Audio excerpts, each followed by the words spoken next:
कहा कि उसे मोटर न्यूरॉन जैसी खतरनाक लाइलाज बीमारी है। इस बीमारी की वजह से इंसान का उसकी मांसपेशियों से कंट्रोल खत्म होने लगता है, धीरे धीरे वो अपंग हो जाता है और फाइनली उसकी मृत्यु हो जाती है। डॉक्टर्स ने उसे कहा कि वो 2 साल से ज्यादा तक जिंदा ही नहीं रह सकता, लेकिन फिर भी अपनी जीने की इच्छा शक्ति की बदौलत उसने मृत्यु को हरा दिया। वो अपंग जरूर हुआ लेकिन 50 साल तक जिया।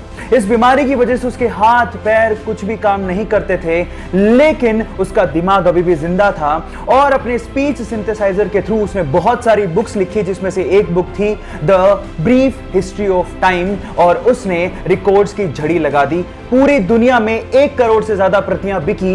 Yes, I am talking about Stephen Hawkings, जिनका कहना है कि लाइफ में बहुत सारी कठिनाइयां होंगी लेकिन फिर भी आप कुछ ना कुछ कर सकते हो और सफल हो सकते हो।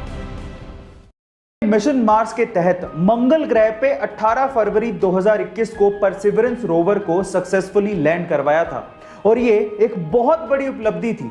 लेकिन क्या आपको पता है कि इसी मिशन में भारतीय मूल की अमेरिकी scientist guidance and control operations को लीड कर रही थी और उसी ने पूरी दुनिया को नासा की इस उपलब्धि के बारे में बताया भी था। गाइस, उनका नाम है स्वाति मोहन और वो 1983 में बेंगलोर में पैदा हुई थी। गाइस, आपको स्वाति मोहन की सक्सेस के बारे में सुन के कैसा लगा चैट सेक्शन में जरूर लिखिएगा। और ऐसे अमेजिंग वीडियोस के लिए यूट्यूब रसोई गैस लीक करने लगती है तो उसमें से एक अजीब सी गंध आने लगती है और हमें तुरंत पता लग जाता है कि रसोई गैस लीक कर रही है।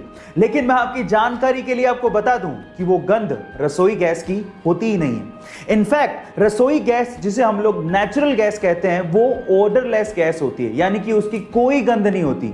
और इसी वजह से एक्सीडेंट ना हो जाए उसमें एक एक्स्ट्रा लिक्विड ऐड किया जाता है जिसकी वो अजीब सी गंध होती है और जिसे सूंघने के बाद हम लोग ये समझ जाते हैं कि गैस लीक हो रही है और हम लोग सतर्क हो जाते हैं। उस लिक्विड का नाम है इथेन थायोल। गाइस, आपको ये नॉलेजेबल वीडियो कैसी लगी चैट सेक्शन में जरूर लिखिएगा। और ऐसे अमेजिंग वीडियोस के लिए यूट्यूब पर ट्रैफिक पुलिस द्वारा चालान काटने की घटनाएं आपने देखी या सुनी जरूर होंगी।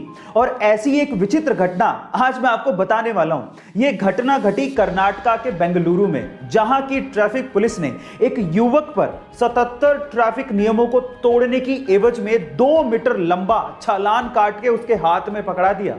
और उस 2 मीटर लंबे चालान की रकम सुन के आप लोगों के होश उड़ जाएंगे। उसकी टोटल रकम थी 42,500 रुपए और वो स्कूटी वाला युवक इस चालान को तो नहीं भर सकता था और इसी एवज में उसने अपनी स्कूटी ट्रैफिक पुलिस के पास ही छोड़ दी और वो चला गया। गाइस, ये वियर्ड यानी कि विचित्र घटना सुन के आपको कैसा लगा, आपका क्या रिएक्शन है, चैट सेक्शन में जरूर लिखेगा। और ऐसे अमेजिंग वीडियो पहुंच और रुतबा बनाने के लिए कुछ तरीके होते हैं, उन्हीं में से 2 तरीके आज मैं इस वीडियो में आपको बताने वाला हूं। नंबर 1, आपको ना कहना आना चाहिए। यदि आप हर किसी को हर समय हर किसी काम के लिए हां कह देते हैं तो लोग आपकी इज्जत नहीं करते। लोग उन्हीं की इज्जत करते हैं जिनकी कुछ सीमाएं होती हैं, इसीलिए ना कहना सीखिए। नंबर 2, अगर आप चाहते हैं कि लोग आपकी बात पे ध्यान दें या अपनी बात पर आप उनका ध्यान खींचना चाहते हैं तो अपनी बात को कुछ इस तरह से शुरू करें। मैं ये बात बताना तो नहीं चाहता था, लेकिन गाइस, ये दोनों साइकोलॉजिकल फैक्ट आपको कैसे लगे चैट सेक्शन में जरूर लिखेगा। और ऐसे में फेफड़े ही वो पार्ट हैं जिसकी वजह से शरीर के एक एक अंग को ब्लड के थ्रू ऑक्सीजन पहुंचती है, यानी कि हमारी बॉडी के लिए ऑक्सीजन लंग्स यानी कि फेफड़ों से ही आता है।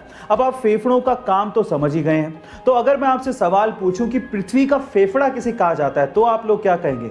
यानी कि पृथ्वी को एक्चुअली ऑक्सीजन कहां से सबसे ज्यादा मिलती है? चलिए मैं आपको बताता हूं। पृथ्वी का फेफड़ा कहा जाता है अमेज़न के जंगलों को, जो कि दुनिया के सबसे बड़े रेन फॉरेस्ट माने जाते हैं, जहां से पृथ्वी को 20% यानी कि 20% ऑक्सीजन मिलता है। गाइस, आपको ये इंफॉर्मेशन कैसी लगी चैट सेक्शन में जरूर लिखेगा। और ऐसे अमेजिंग वीडियोस के लिए